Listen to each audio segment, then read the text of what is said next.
Hello बच्चों, आप सभी का हमारे चैनल में स्वागत है। आज के इस वीडियो में हम लोग इस सवाल को हल करेंगे और जानेंगे इस तरह का सवाल कैसे बनाते हैं।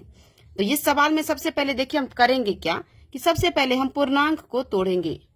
पूर्णांक पहले तोड़ लेते हैं, उसके बाद आगे बढ़ेंगे। तो सबसे पहले हम यहाँ पे देखिए क्या करेंगे। यहाँ पे क्या है, 5.1/3। यहाँ पर है 5.1/3। तो इसको पूर्णांक तोड़ेंगे तो 3 को 5 से गुना करेंगे तो 3 5 15 होगा। 15 में 1 जोड़ेंगे तो 16 होगा। तो यहाँ पर हम लिखेंगे 16 और बटे में यह 3 लिखेंगे। फिर क्या है, गुना का चिन्ह दे देंगे हम। पूर्णांक जब तोड़े तो 16/3 हुआ और ये गुना का चिन्ह यहाँ दे दिए। अब यहाँ देखिए ये कोष्ठ के अंदर में है, तो कोष्ठ के अंदर में ही हम पूर्णांक तोड़ेंगे। ये कोष्ठ अभी नहीं हटाएंगे, तो पहले हम यहाँ पे कोष्ठ दे देते हैं। अब पूर्णांक तोड़ेंगे। 7 दूनी कितना होगा, 14 और 15 16। 14 में 2 जोड़े तो 16 हुआ। 7 दूनी 14, 1 15 16। तो यहाँ पर हम लिखेंगे 16 बटे में यह 7 लिखेंगे। फिर ये जोड़ का चिन्ह देंगे।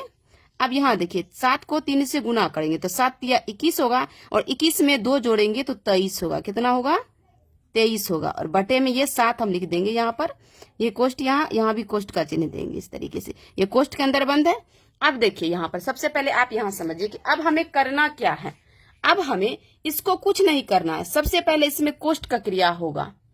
तो यहाँ पे देखिए अगर कोष्ठ नहीं रहता तो यहाँ पे जोड़ का चिन्ह है और यहाँ पे गुना का चिन्ह है, तो तब हम गुना करते। लेकिन ये कोष्ठ के अंदर है तो सबसे पहले इससे पहले हमें कोष्ठ का क्रिया करना पड़ेगा। तो कोष्ठ के अंदर जो भी चिन्ह है उसका क्रिया करेंगे। तो कोष्ठ के अंदर देखिए भिन्न का जोड़ है 16/7 जोड़ 23/7।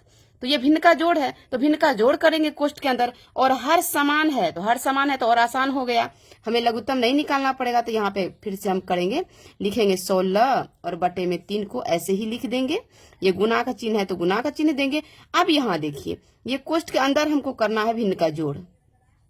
सबसे पहले क्या करते हैं, हम जब भिन्न का जोड़ बनाते तो बटे का लाइन खींच के लघुत्तम निकालते तो 7 7 का लघुत्तम 7 होगा।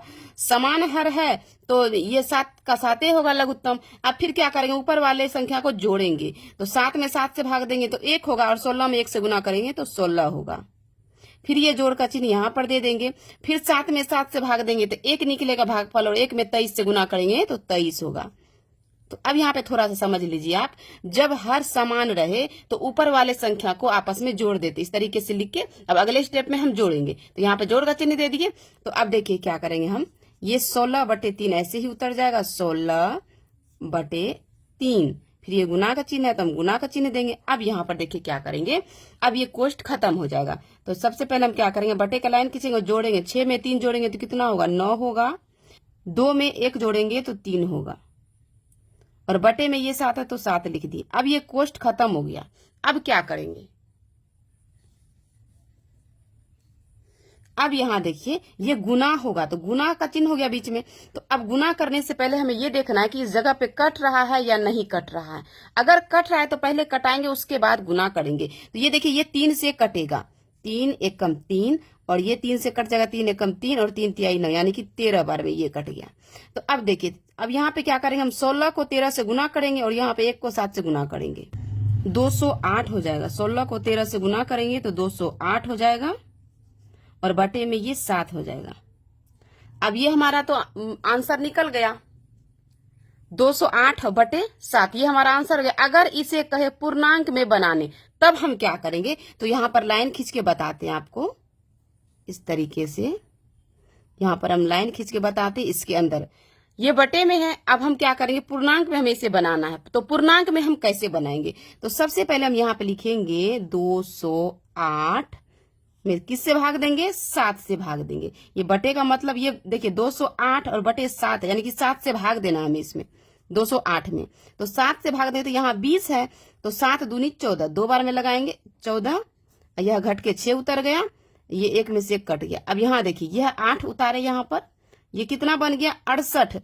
अब 7 के पहाड़ा में 68 तो नहीं है तो क्या करेंगे, 7 9 63, 9 बार में लगाएंगे 63। जैसे भाग बनाते बिल्कुल वैसे ही बनाएंगे। 8 में से 3 गया 5 और 6 में से 6 कट गया।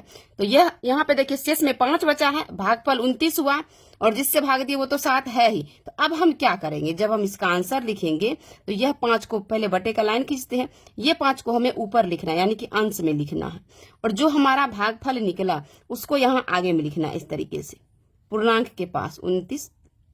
अब यहाँ देखिए 7 से हम भाग दिए तो बटे में हम लिख दिए 7। अभी इसका आंसर हो गया 29.5/7, यह इसका आंसर हो गया। फिर से एक बार हम यहाँ पे लिख के बताते हैं आपको, इस जगह पे 29.5/7, तो ये इसका हो गया आंसर। इस तरीके से इस सवाल को हल किए, और भी बहुत सारे ऐसे सवाल रहते जिन्हें आप लोग अच्छे से समझकर बनाइए।